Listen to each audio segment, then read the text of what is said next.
Panguva ine zvokuda pachena kuti aiwa the ruling party ZANU-PF has been hijacked.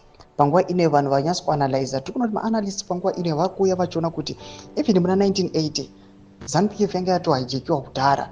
Panguva ine vanhu vachitarisa kubva now patiri tichidzokera back kuri kuonekwa kunzi the same procedures ari kushandiswa aiwa kutsakatisa vanhu vanoonekwa kunzi aiwa ava kunyange mukaupa mukana ngekuti aiwa imi chimbopindai apa pamungoita nyangwe temu 1 zvaichaiyo aiwa nyika yeZimbabwe inova uchi, vanhu vese vanodya uchi nemukaka. Asina pena mashoko ari kubuda panguva ino, maanalyst achikomenda achiona zvinhu zviri kuitika muruling party ZANU-PF.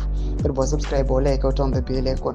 Timira panapa vanobuda nyora achiti anoposta pictures amuri kuona emacomrades vakarwa hondo obuda nyora achiti I have said that even the ZANU-PF of 1980 it already been hijacked and Zvigananda had prevailed. Most of our national heroes didn't perish from enemy fire, but rather from choreographed inside jobs. I can prove this. How many ZANU-PF allies have perished in accidents or fire post 1980?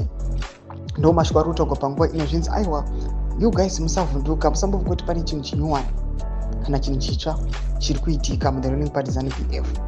Anyone anongoonekwa anoda kuenda against Zvigananda auka achingonzi anoshandisirwa this formula yakanyorwa apa achizi aiwa he will perish unga muaccident kana mumafires. Zvinzi hapamborina kana any enemy ingazombonzi pane munhu azombobva kune imwe nyika akauya akaita tumwe munhu atsakati kana aite zvakadai. Mashoko ari kubuda panguva ino zvinzi aiwa this is the work yeZANU-PF yezvigananda zvakahijeka bato zviri kuonekwa kunzi aiwa ndo zvakonzeresa mhirizhonga neconfusion nebopoto munyika. Zvamuri kuona kuti ese ma-institutions aiwa dilapidata panguva ino acolapsa is because of these guys who have hijacked the party. Mbudidze mafungiro enyu munoti kudii pamusoro pechitiko ichi. Aiwa vanhu chavari kuuya panguva ino vamwe vachiti aiwa ichi ndo chinova chokwadi chacho chicho. Pindai comment section medu mafungiro enyu, subscribe or like, chito on the bell icon.